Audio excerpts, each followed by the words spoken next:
and welcome back to another episode of Conversations. And we haven't been here for a couple of weeks, folks, because I had a birthday and Tim and I were both at a conference. Fun facts, we met in person for the first time, which was so awesome. And so we are back having a conversation that I'm really excited to have, because even in this show, Conversations, where we're about igniting human potential at work, there's a lot of things that play into that. And in this current environment of work, there's been a lot of shakeups. And so today we're talking about unshakable teams. And this is something that Tim has done a lot of work on and does a lot of coaching on. So we have all of the great insights from him today. So if you are joining us live, please get in the comments and share with us your perspectives, your experience with teams, your questions for Tim that we can include in the conversation. Because at the end of the day, this is about us creating groups of people, aka teams, that can go through challenging times together. And I think if we've learned anything in the past 3 years, is that there's some challenging times that we're going to experience as teams, and they're not always predictable in what we foresee coming. So how can we build some skills in those arenas so that we can be a little bit more unshakable as a team?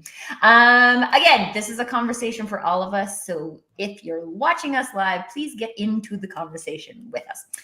Tim, so for those of my peeps who watch the show, they have seen you before, but for people who don't know you yet, can you tell us a little bit more about you and why Unshakable Teams has kind of become your thing?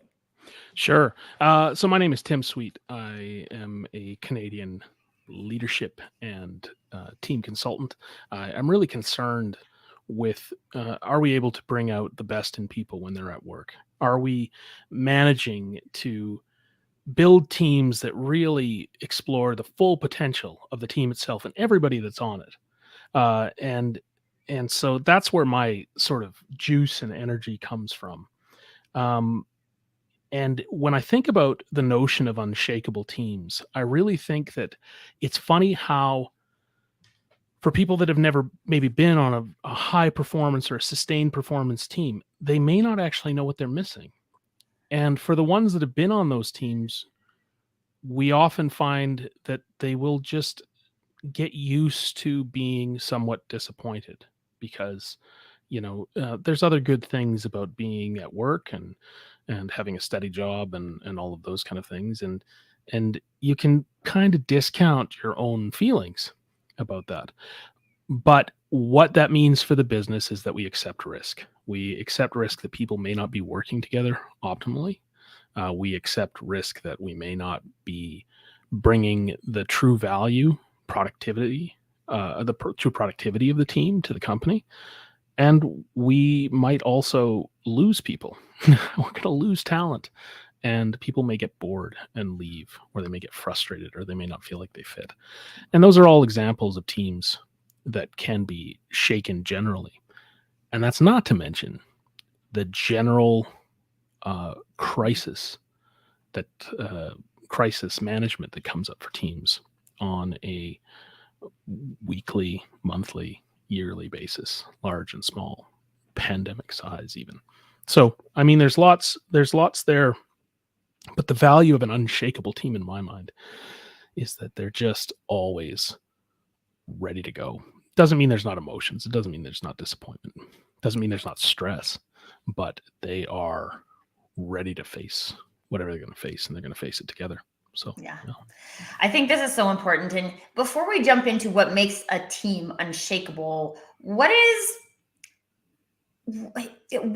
would someone theoretically be in that they're saying, okay, I have this team, but this team is not unshakable? So what are some of the things that they're observing about that team that would say, maybe we're rattled? Sure. So you may, for leaders, they may find themselves stepping into a new leadership role or being presented with an existing team that they've built. The team may have been changed due to acquisition.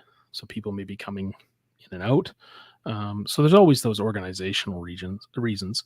Also, it could be that you're a founder, a startup founder, and you have built a team designed for one of the many steps that a startup finds itself in, and that team has previously been successful, but now as it's facing new challenges, new scale, the team may not be built to be solid in that.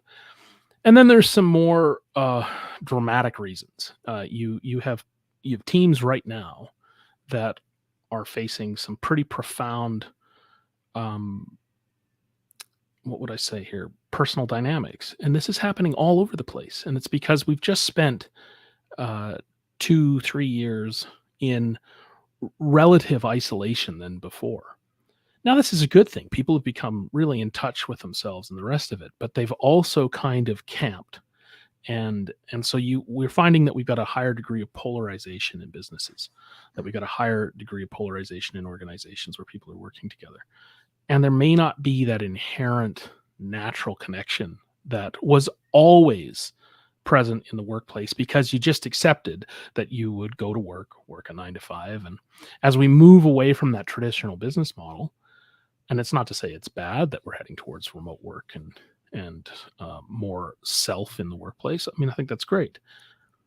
But some of the old assumptions that, traditional business or traditional organizational development relied on was that people would inherently accept that they were there to shelve a bit of themselves and merge with the team. And so, for any of those reasons, a leader can find themselves facing a team that just doesn't feel like it's kind of banging away on all cylinders and Right. doesn't feel as solid as it could be. Okay, so with those things in mind, then what's kind of the core of where we need to start in terms of creating that alignment? Sure. So the core that I will typically start at, well, this isn't necessarily my consulting approach, because my consulting approach really is about starting with meeting with every single person on the team and understanding who I'm dealing with at a people level. But the first transformation that team needs to go through is really all about shared understanding. It's all about um, finding that commitment to saying, you know what, we need to see this team and its purpose the same way. And then we set about actually becoming clear in that. And it's not overly complex. The complexity is not the issue here, not the complexity of the model itself. It's the human side of things that's complex. It's getting people talking. It's moving past fear. It's getting people that have remained silent for a long time to open up. So that's really where the complexity lies. But the basics of what we're trying to acquire, we want to know, who is this team? Who's on it? What does it look like? What's the size of it? What's the scope and the breadth? What's the level of diversity that's on it? Like, we want to know who this team is on that level. And then we want to clearly define what are they doing? What's their value proposition? Not just from a strategic perspective, organizational perspective, but what are they trying to do in the grand effort to do something good, bring some good into the world? How do they see themselves as adding value generally? So who they are, what do they do? And then we want to get really clear on what do they care about at this point in time. Not what did they care about a year ago, not what do they think they're going to care about a year from now, but what are the hottest button topics right now, those things that are really holding everyone's attention. Then we want to move on to who's doing what. And this can be, it's really roles and authority and are we dividing the work properly? Has it been properly delegated? Then we move on to how are we behaving? And this is where we get into a lot of the values work and the behavioral work. Because how is this team expected to behave? How do they expect each other to behave? What's the code of conduct? What are the rules of engagement? And how do we want others to see us behaving? What's our brand? And then finally, so those are 6 points. Those are 5. The 6th point, and perhaps the most important point, is why do we feel we're the right people for the job? Why do we actually have optimism that this team can face and meet its promises, right? So again, just to spin around that wheel, who we are, what do we do, what do we care about, who's doing what, how do we behave, and why are we going to win? Those are the fundamentals, and there's a lot of very good research and entire um, studies devoted to the fact that those 6 questions are the ones that are going to help engage people and really calm them down to be pretty clear that they've got a purpose and a reason for being there. And I think I think about so many people that I know who have been laid off, and that last piece is really, when I'm thinking about things being shaken, right? That's what, like, I've talked to people and they're like, I'm just terrified that I'm going to get laid off. So I'm looking for other opportunities. I'm trying to create backup plans, or I'm building business on the side, or I'm doing all these things. And so when you get to point 6 and you're saying this is about us being in it to win it, yeah, people aren't in it to win it. So I do have a question about, this seems a lot easier to do from the beginning. Like if you're a startup and you're creating this from the ground up, that there's like this culture of creating an unshakable team. Mm-hmm. So what are some of the things that people need to take into consideration and this happens with a lot of startups that get funding, right? They start hiring a lot of people because they need to do a lot of things. And then all of a sudden we become misaligned. So what are some of the steps in those 6 categories to like redirecting our efforts for effort's sake? Okay. So it's a good point. And when we talk about people that are sitting in that last column of why do I think I'm the right person to be here, or we're the right person to be here, it is directly in opposition with a lot of the sort of villainization of the workplace that's gone on in the last few years, and it's where it's really toxic. So, like, I'm talking about the quiet quitting and the general work to ruleism that we've got with some people. They've decided that we've made a fool's choice in that I can have a good home life or I can have a good work life, rather than finding ways to blend those two things together, not feel like you're a sucker or a sellout, and essentially say, I'm going to find ways to express myself and my values and what's important to me, and actually enjoy my day because I see and believe that I'm bringing something good into the world, and there's a purpose for it beyond the paycheck. And I still don't feel like I'm being manipulated or underpaid, or I'm not suffering an equity problem or anything along those lines. So, the steps that we need to take in order to fill in each one of those are fairly some are more complex than others. When we're talking about who we are, that exercise is fairly easy to start. When we get into what do we do, okay, again, we can refer to a lot of the strategic pieces that were here, but often the team hasn't had a conversation about what they're doing and how they visualize what the company expects them to do. It's funny how there can be such a stark divergence in that.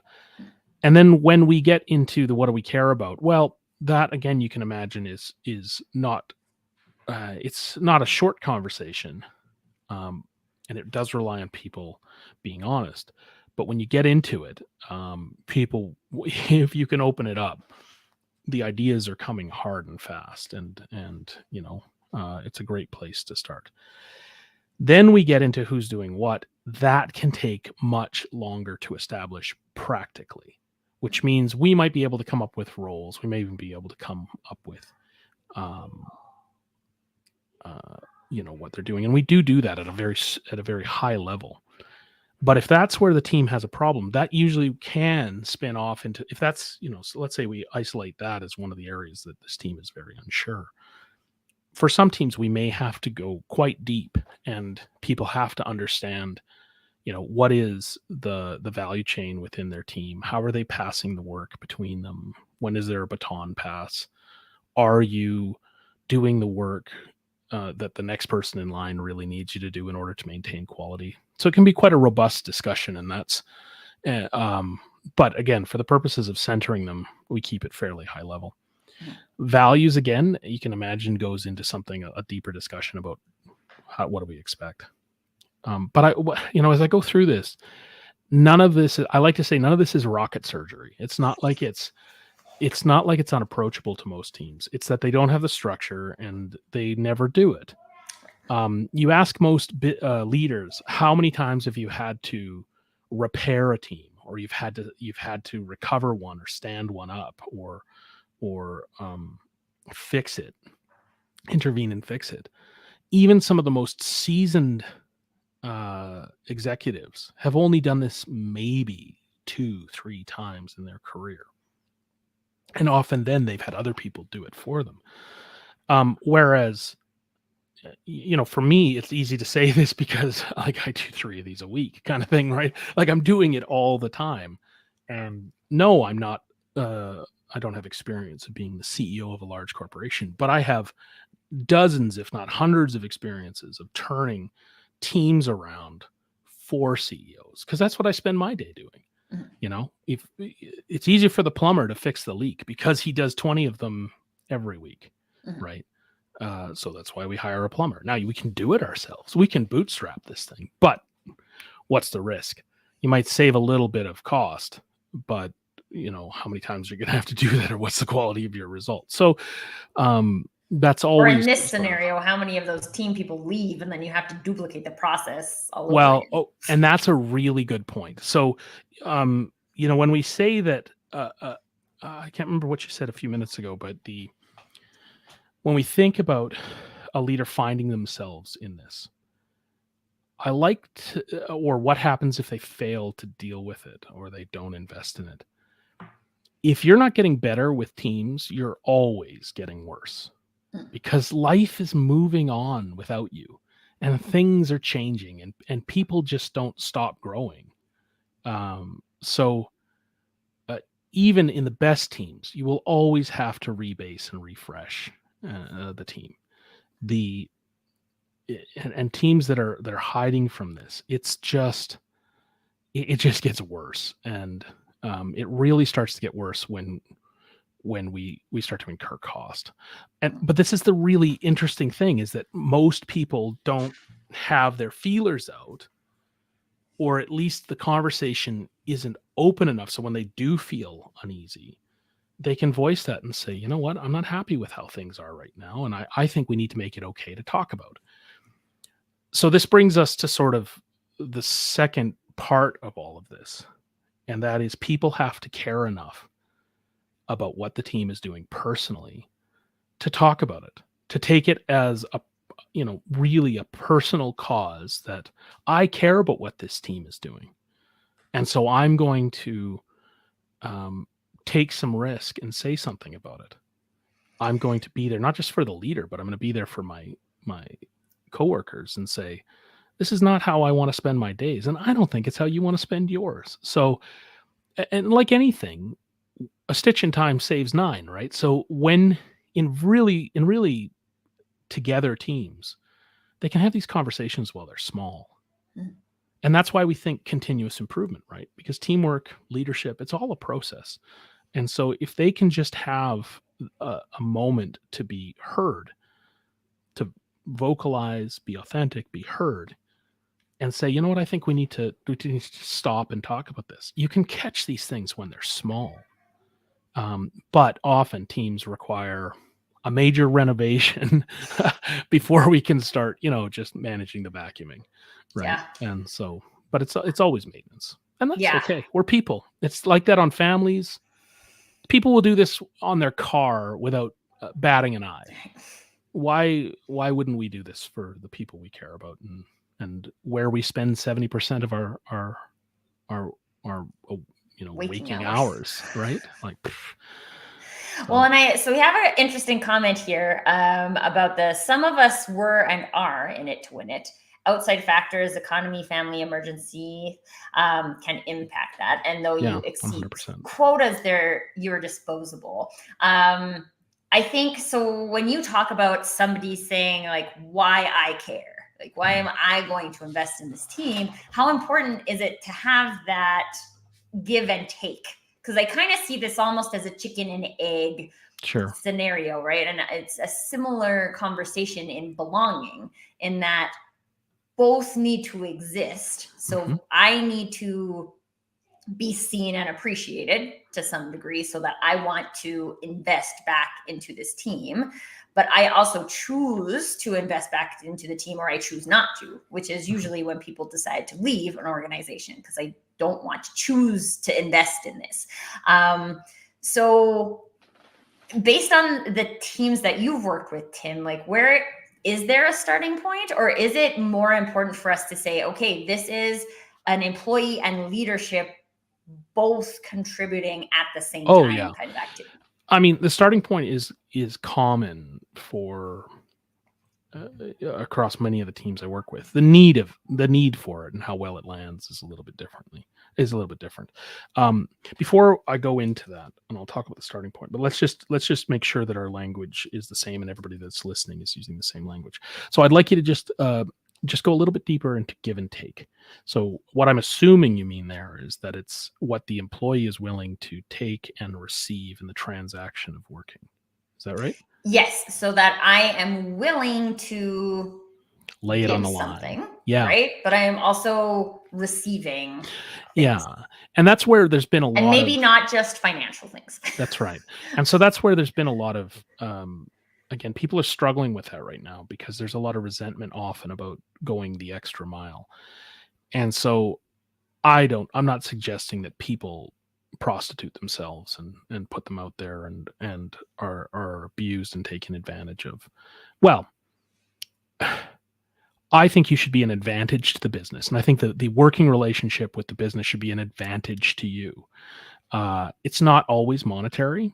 Some of it is job security. Some of it is personal development and the rest of it. But you still have to make the basics, right? So we have to go back to Maslow's hierarchy of needs. And, are you able to provide the income for your family? And do you have the basic necessities of life, et cetera? So that's important. But in terms of, I liked, and I'm sorry, I forget the gentleman's name, but the person's name, about disposability. Because let's just talk about that for a minute. The notion of disposability is true in many, many factors. And we're never without risk, depending on who's making the decision. So if there's a massive cut that's going on and they don't care about performance and it's just cutting numbers, that is a dice roll. That is something that can happen to anyone. But if your leader has any say in the matter, and you are the person that not just, is not blindly loyal, but is providing something that they can recognize and value, and they know it's making the team perform well, it might be making them look good, whatever that is. It's not, unless it's a very structured, unionized environment, it's not beyond sort of common sense to say they're not going to get rid of their prize employees. It can create some other problems when it comes to promotion, because they may not want to get rid of their prized employees, but we'll leave that one alone for a moment. How do we feel about bringing our best to work? If we feel like we're being cheated, it's going to be very hard. And I love Dolly Parton's quote on this. She says, if you're not happy with the road you're traveling, build a new road, kind of thing, right? Like, get on with it. And so, I mean, there's always that kind of introspection that needs to go into it. But generally, my general advice is to say, understand why you're there.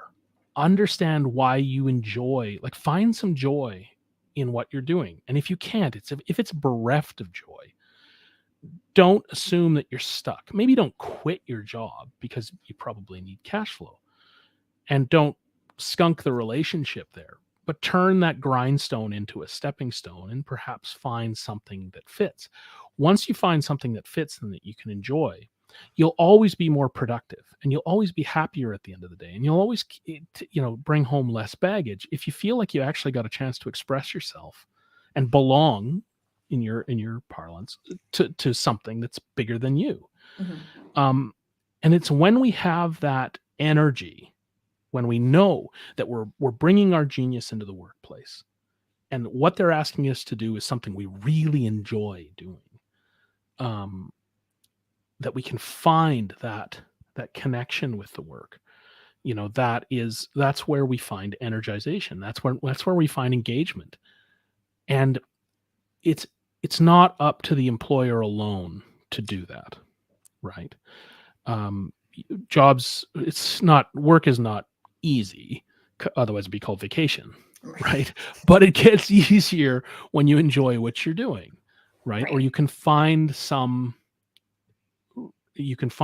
about the work that you really enjoy. I've been in labor jobs when I started working.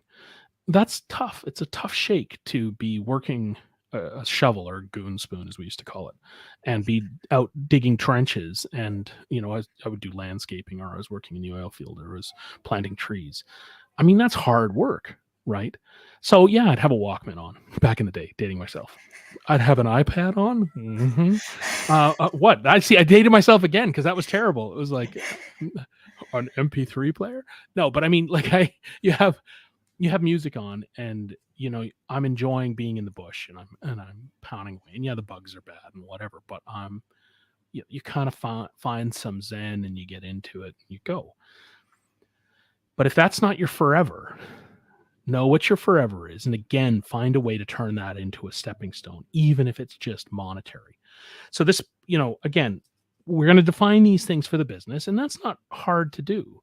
But then the next thing is, and this is the leader's responsibility, is to make sure that every person finds connection with who the team is, what they do, what they care about, how they, who's doing what they how they behave, and why they believe that they're the team to do it.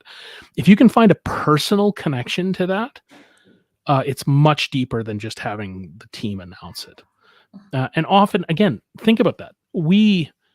We are passive in most organizations, that they're going to tell us what their values are, and they're going to tell us how they want to behave. And we are expected to fit or not, to like it or not. I think people have a chance to be a lot more active. And again, I don't think that actually takes a whole bunch of work. And don't be fooled. If it sucks, it sucks. Like, get the hell out of there. But it's often easier to kind of process it and find it, and really find some smiles at work. That's a really good thing to do.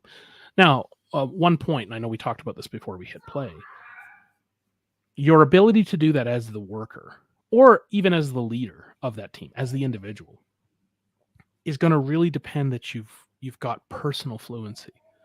You know how you like to work, and you got some language around that. And it's even better if that language is shared among the team. You know how you bring your genius to work. Better again if that fluency is shared around the team. Something that I'm working on right now, which is really, really, it's the most cutting edge thing that I've ever done, because I've never seen anybody else doing it, but it's transactional preferences. I know how I like to transact. I know how I like to give and take. If I can understand how others like to give and take, we can work together to make sure we're both enjoying the giving and enjoying the taking, right? And so there's a bunch of things like this, though, from strengths. I was asked last night at a social function by a global HR manager, well, what about personality? Look, I think that's the first place everybody runs, and I think it's the last place we should ever be going. And I'll tell you why. If you're listening today and your boss says, "Hey, do you think we should do a personality assessment?" Say, "Hey, do you think we should get to know each other first?" Because where the issue with personality assessments, and why there's so many of them, is because they avoid, or they seek to avoid, the tough work of actually having to form a real knowledgeable connection with somebody, and having to get a little vulnerable with people. Mm-hmm. And it's meant to be a shortcut. The problem is they never do it properly.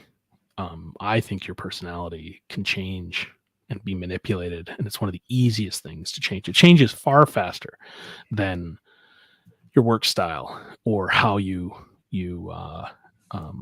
derive value, and it definitely changes far more consciously than how you prefer to transact. And so I would just be really careful that that's the first place you go. It's not to say they're not good. They can be used, and there's some that I really like, but they're not my first port of call. Not when I'm trying to get people working well together. Because regardless of your personality, I want to know that when you're in this situation, you're going to perform a certain way, and that's for your sake, that's consistent, and sustainable, right? Some of my best teammates weren't even close to a personality alignment with me, but we were both in it for the same reason, and we were like moving towards our own goal, like moving towards the same goal, but we knew what we each needed to do to get there. And I actually need to do it in my personality, and that works, and you need to do it in your personality, and that works. And so I think when it comes to the personality assessments, one, I'm with you. This is an evolution. My personality has totally changed. I say this to my husband all the time. I'm like, I don't think you would even ever like recognize me if you met me when I was in high school. I was like a completely different person. And I'm different as a mom than I was before I was a mom, and all of these things. And so our personal brands evolve over time. AKA just things we show to other people evolve over time, and in different places too, right? If you're comfortable in a place, or you know that your coworker also has dogs, then you might talk about dogs, but you might not talk about dogs with everybody. Yeah, that's right. And this is well, again, up till last week, I wasn't sure how close I could grow to somebody online. Because I met you for the first time in 2.5 years, and you and I, our relationship is formed 100% virtually up until last week.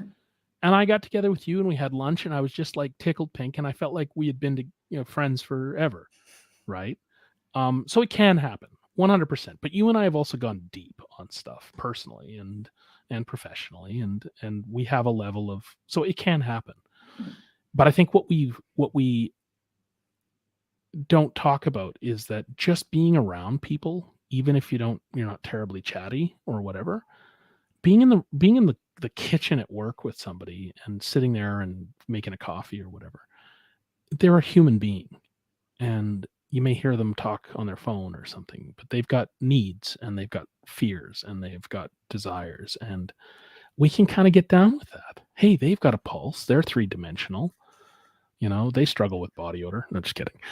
But I mean, it's like, or maybe you don't learn those things until you meet a person. They don't want to empty the dishwasher either. Like, I mean, there's all sorts of things that just sort of humanize people.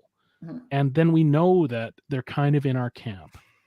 They're helping us, when we think about Paleolithic man, our lizard brain, they're helping us fill the cave with food. They're helping us protect the tribe. They're not the tiger in the woods, right? And so they're allies. They're not enemies. And we kind of just naturally gravitate towards that. I think that's something that we've lost when we talk about social media and the rest of it. It's much harder to just feel that a person is real because they're in 2 dimensions. And so there's some subtlety and some importance. And I think, the thing is, I think businesses that aren't investing, that are enjoying the savings of remote and 2-day off, 3-day on office environments, whatever, it really becomes about work. And that's nothing, work is good. Let's focus on the work. Sure, great. But they may be saving, I don't know, G&A on office costs and stuff. They're going to have to pay the piper eventually if they want really connected teams. And this means, getting away for away days, or having, I know companies that are going, maybe not to very ritzy resorts or things like that, but they're booking a camp and they're going out there and they're just spending 3 days together goofing around. They're still doing some strategy and stuff, but it is to be in proximity with people. They're going to conferences together like you and I did. They're just spending time being human together. And I think that that's important. And I think we're going to see a resurgence of that. Even if people are living in different cities, at some point coming together, not necessarily on a VR, like social event, but a physical social event of some sort. I think it's important, and I think it's going to strengthen the best teams. And it's a quotient I don't think we've fully quantified yet. Yeah. I did want to call. Can you call? I'm not sure what your dashboard looks like on your side, but Kimberly Youngblood's comment here that starts with Which one? application for going. Yeah. Yeah. So I love this comment, Kimberly, and I've got my phone down here and I'm following along on the chat. And that going above and beyond, she treats it as her own company. I think that notion of MYOB, mind your own business, is important not just for the individual, which is great, but also for the team. And one thing I'd like to make sure that I leave people with as they're talking here is, remember, a wage and an operating budget and whatnot is not, we're not entitled to these things in an organization. We're expected to return on that investment. It's an investment. It's a trust made in the team saying, you're going to take your operating budget of $1 million, and you're going to create or protect $10 million in value for the company. And I love that notion about, minding your own company, and even having the team thinking of it like they're contractors, or they're running their own little shop. That becomes a really powerful notion, because you're not just some sort of, ubiquitous or some sort of random line item on the GL. You are a group that cares about what they do. They're doing it for their own reasons, and they're going to stand behind it with some conviction.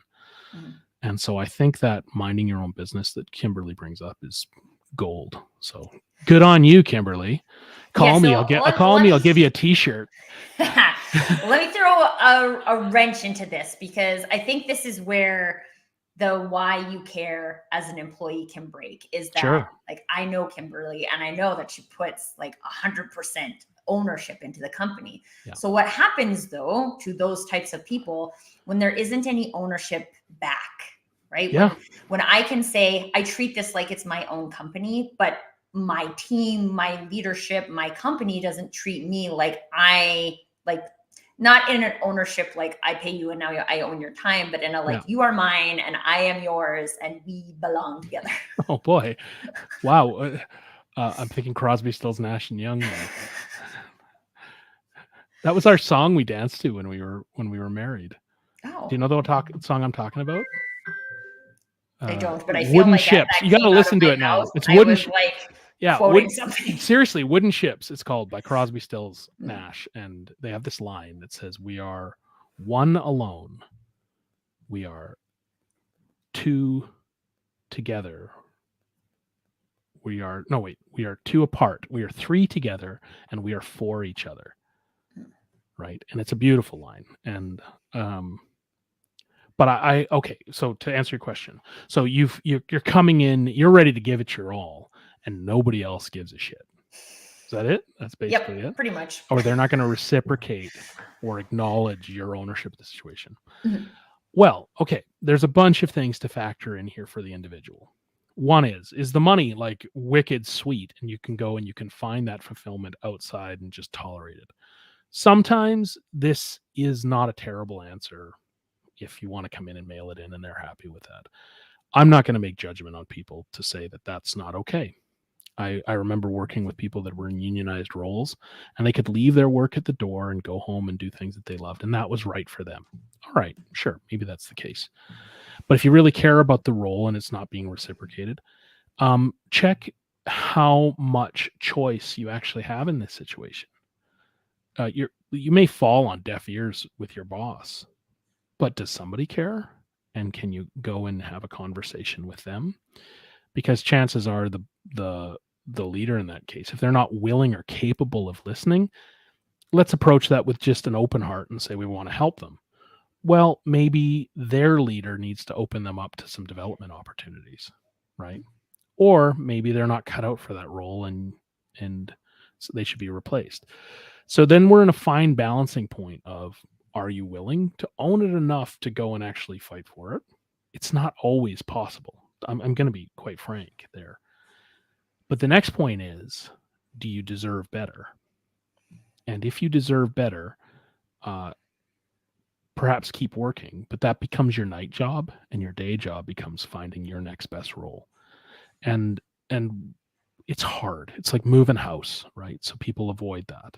And what I would suggest is be really clear where you're not the problem, right? And staying is the problem. Because if you can't be successful in a role, no matter how hard you try, it's really not worth it. So I always say, get the team you deserve, whether you can build it or whether you need to go find it. And if you don't feel you deserve that, that's where the issue is. So then we have to deal with belief and identity and say, why aren't you worth it? Because if you're truly worth it, and if the people you go home to and maybe vent on because work was terrible, if you don't deserve it, surely they deserve it. But this is where we get this is where there's so much deep work. And there's a stat that says, people with cancer, liver failure, sometimes don't even fill their prescriptions. And even if they do, they won't take their medication. But if their dog gets sick, they will buy all the medication they can, and they will absolutely make sure that dog takes that peanut butter covered pill. Because, oh my God, I would never treat my dog like that. But you treat yourself like that. And if it was a family member or a child that was stuck in a bad employment situation, you wouldn't let them get away with it. But we let ourselves get away with it within reason. Remember, we have to be tactical here. And if it's a really poor employment market in your area, well, what choices do you have? And they can be broad. Maybe I don't need to live in that area. Maybe I'm in the wrong industry. Maybe I need to go try something else. And it doesn't always mean I'm going to go become a consultant, because, hey, that's what I did. Don't do that. I'm just kidding. But there's hard times associated with that as well. Oh, for sure. But I mean, if you truly are a go-getter and your current industry doesn't appreciate you, or your current company, just check where the limiting belief actually is. Because there's the limiting belief they have, which is you're not worth it. Well, how much are you valuing yourself? Right. And that's a tough conversation. Mm-hmm. And you may not know me, so I mean, who am I to listen to? But honestly, I'd say I've been at this now for a quarter of a century, right? Since I was a junior consultant, on and off, 2 companies, yada, yada. But this last few years, routinely, I'm helping people find their light. Sounds cheesy, but it's just one of the most rewarding things I've ever done. And I love it. I love it. I can't tell you how much I love it. So anyway, I can tell you, I love it a lot. That's how much I love it. I love it 100 times 2. To or infinity if you're and Nicholas, beyond. I love it to the Oort cloud. Yeah. Or that children's book. I love it to the moon. Well, the Oort cloud is way farther than the moon. Oort cloud? Yeah. It's like on the outer rim of our you got to write a new children's universe? book. I don't know. I love you to the Oort cloud and back again. It's so cute. I'll tell Nicholas that I love him to the moon, and then he'll be like, I love you to Mars. And then I'll be like, I love you to Neptune. And we just keep getting I love you farther. To the Oort cloud. Yeah. That's as far as we've gone. Or he's done like the quintuple galaxy or something. I don't know how far 5 galaxies are away from us. Okay. Tim, you mentioned a couple of times deep work, and we didn't get to hugely dive into like part 3 of this transformation, which is that self-awareness piece, which is deep work. I've been talking a lot about, like, in the sales and marketing arenas, AI is all the rage. And I feel like the desire to use technological solutions is often, I don't want to do the deep work, so let me try this. Yeah. And when it comes to unshakable teams, do we get to an unshakable team without doing deep work? I don't think we get to be our full selves without doing the deep work, let alone the team. So I would encourage everybody, regardless of your budget, there's ways to do it, and they're not terribly complex. It just sometimes is a reasonable shortcut to hire a guide. I think you're 100% right. I think there's a big trend right now that everything can be an app, including the deep work, right? And sometimes it makes sense, and sometimes it's a red herring, and sometimes it's what was right for someone else, right?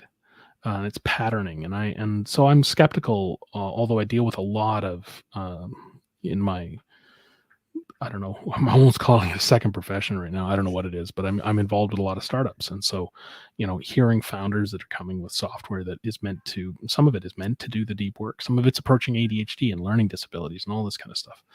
There's solutions that are out there, but I think taking time and again valuing yourself enough to do the deep work, to have the tough conversations. It doesn't matter if that's with your dog. Like spend some time off your phone, unhooked from dopamine and high dopamine activities, and just reflect. That's one of the best things we can do.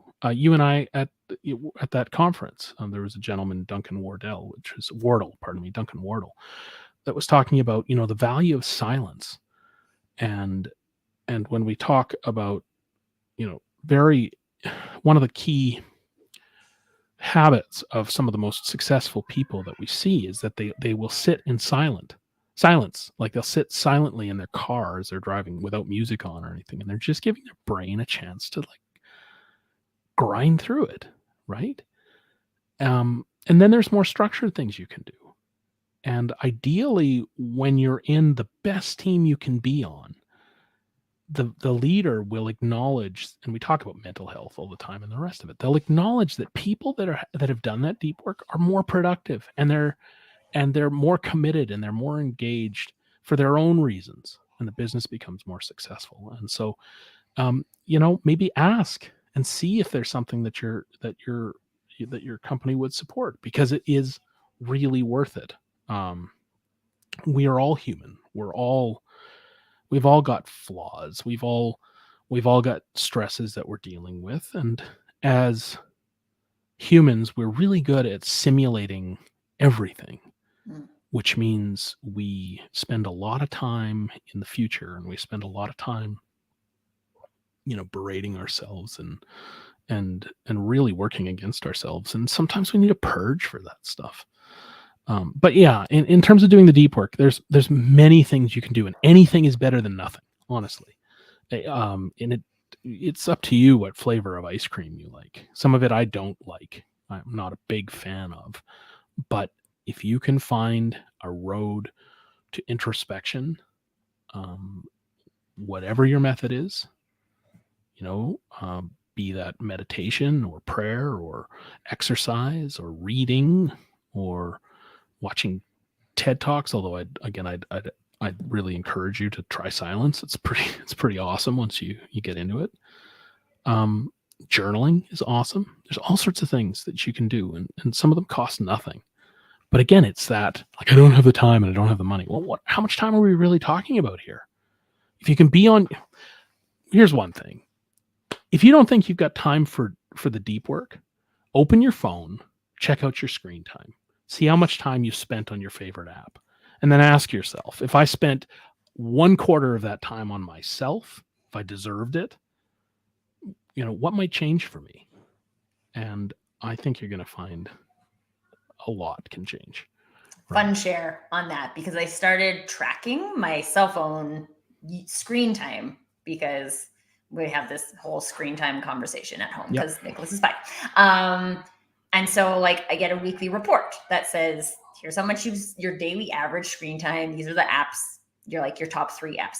And I said, so when I first checked it, I was like 4 hours and 30 minutes. And I was like, where the hell am I getting 4 hours, 30 minutes to like scroll on my phone, right? And some of it's work-related things. Like I do a lot of LinkedIn stuff from my phone, and that. So some of that is not going to disappear. But I said to myself, no, like 2.5 hours that's enough. That's enough. And so, and I still think that's a lot. And so now I track, and I'm usually in the like 2 hours, 2:45, but I'm like trending down. But more importantly, I've looked at like what apps am I using? Yeah. So what apps do I think I'm learning Spanish on Duolingo? I'm Oh, not I going think to that's yeah. trade that, right? Like, No, I I think think that's there's a growth. value activity for me there. Yeah. But when you look at those things and then say, we actually did this. So I do this other live, the digital download on Friday mornings. And we did this as a group. So like everybody checked there. And literally one of the guys was 16 hours. So like literally, and he works from his phone, but like 16 hours a day. This guy is his daily average.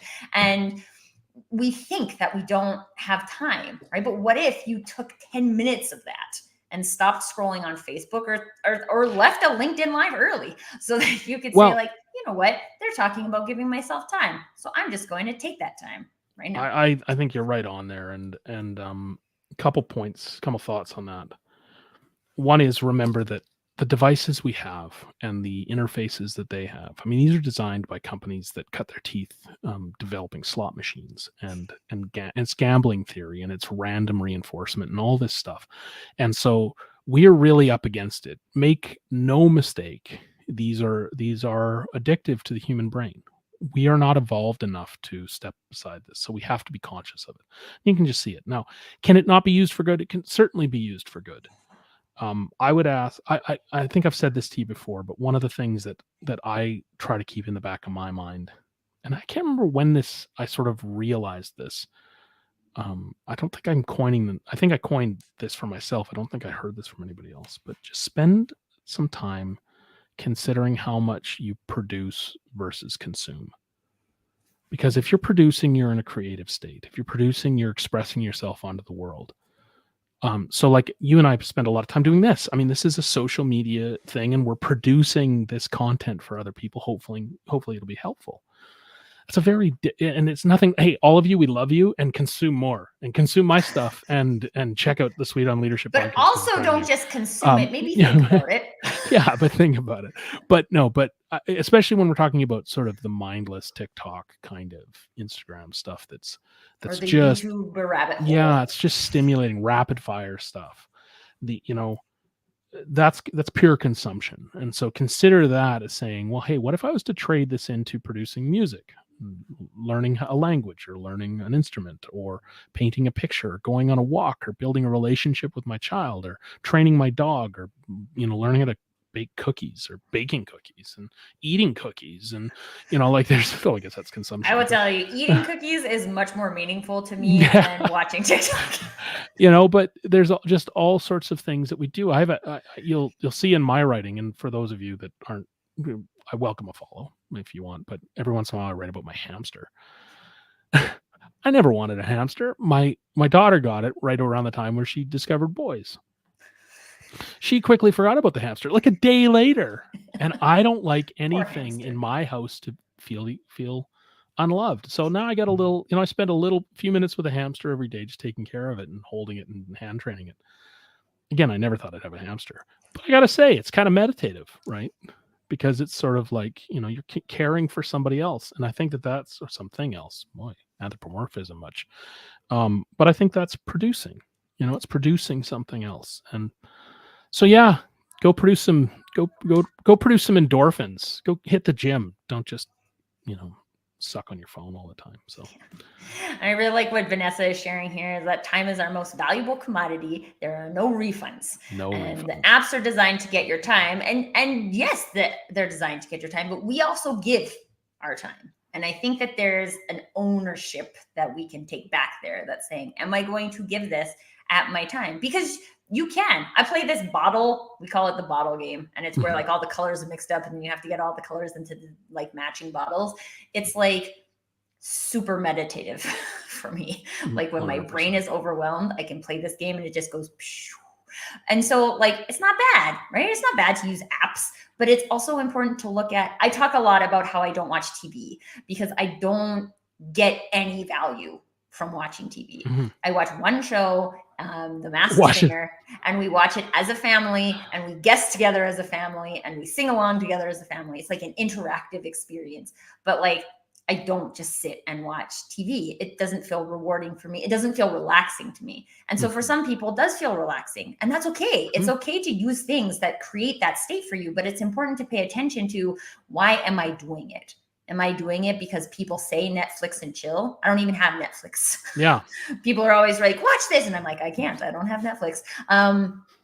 And I think a lot of people think that that's weird, but it works for me. And it allows me to take that time back so I can spend time having fun, intriguing conversations with my business friends. I can have more time with my family and build a relationship with my son, which is the reason why I left my corporate work environment. Yeah. So if I'm not doing that, then what am I doing? It's funny when we think about mind your own business, back to Kimberly's comment. If we treated our lives like a business in some ways, we would never make some of the choices that we make. It's not to say we'd be working all the time, but I'm just saying if it's the provision of value, right? Mm-hmm. And there's lots to go there, but maybe that's for the next time, Tracy. See, and Tim was so concerned that we weren't going to have enough to talk about for 45 minutes, let alone an hour. People underestimate my question asking ability. I don't. But you know me well enough. Tim, if people are interested in learning more about the pillars of creating unshakable teams, where is the best place for them to connect with you? There's a couple places. Obviously, connect with me on LinkedIn. And what I would also offer is we just started up a new podcast, or you'll hear me on as a guest on other podcasts. So there's a lot of knowledge spilt while we're doing that, and we've had some excellent guests on the podcast for our first season, and so that's rolling. That's called the Sweet on Leadership podcast. You'll find it on Apple and Spotify. It's easy to get to. We launched last week, so that's brand new. You're going to be a guest as soon as I can wrangle you. So yeah, I'm not on season 1, but you're not on. Well, I don't know. I talked to my producer today, and he's like, "It's going strong enough. I don't think we should stop." He said, I'm like, "We were thinking about 12 episodes." He's like, "Nope." And I'm like, "Okay." So we're going. Lucky number 13. Can I be 13? Oh, sure. Yeah. We were going to skip to 14, but if you want it, you got it. No, I want to be 13. And so there's, I say the podcast is one place, and just if you are really into it, shoot me a note or look for how you can join up to the newsletter, because there's just, we're producing all the time content for people because we're learning all the time and we want to share it and we want to spend time in that productive space. And I sincerely don't feel that, giving away some ideas ever limits my business, because there's also, what people can do on their own, I want them to. And I'll be there to help them handle the tough stuff. And so I'm not worried about that. Yeah. So yeah, LinkedIn podcast, if you would, that'd be great to give me a follow there. Yeah. And or if you know me and you want me to connect you, let me know. I will totally do that. Tim, thank you so much for sharing all of your insights today on Shakable Teams. I'm excited for each of us to challenge ourselves into maybe how could we just go one level deeper and see how we can create the opportunity for us to participate in an unshakable team. Thank you to Kimberly and Vanessa and Ian who are in the comments. I didn't get the show. Thank you for enjoying the chat. And this conversation, if the conversation about unshakable teams is one that is relevant or important to you right now, please don't let this be the last time you participate in a conversation about unshakable teams. Reach out to Tim, reach out to myself, connect with each other. These are the people who are in the conversation about creating teams that are meaningful for businesses and also for humans. So connect, stay in the conversation. We will be back with another episode next week. So come back and check that out. There's going to be a new topic. Pay attention on Tuesday. You'll see what it is. And I know. Well, I'm just locking down the guest. Lock them down. I'm pretty sure I know what it's going to be. But this is the place where we come to have conversation. So if you also know people who are interested in the types of conversations you see come through, then invite them to the show. Let's get into the conversation, because this is where we get to develop our thoughts. This is where we get to spend what I think is meaningful time. You will always use it. You'd be so surprised. You put this in your brain, you're going to be using it by the end of the week. Do it. Put it, and I'll follow up with you and ask you if you're using it. How about that? All right. With that, everyone, thank you so much for all of your time and thoughts and sharings today. And until next time, permission to do you. I'm doing me. Do you.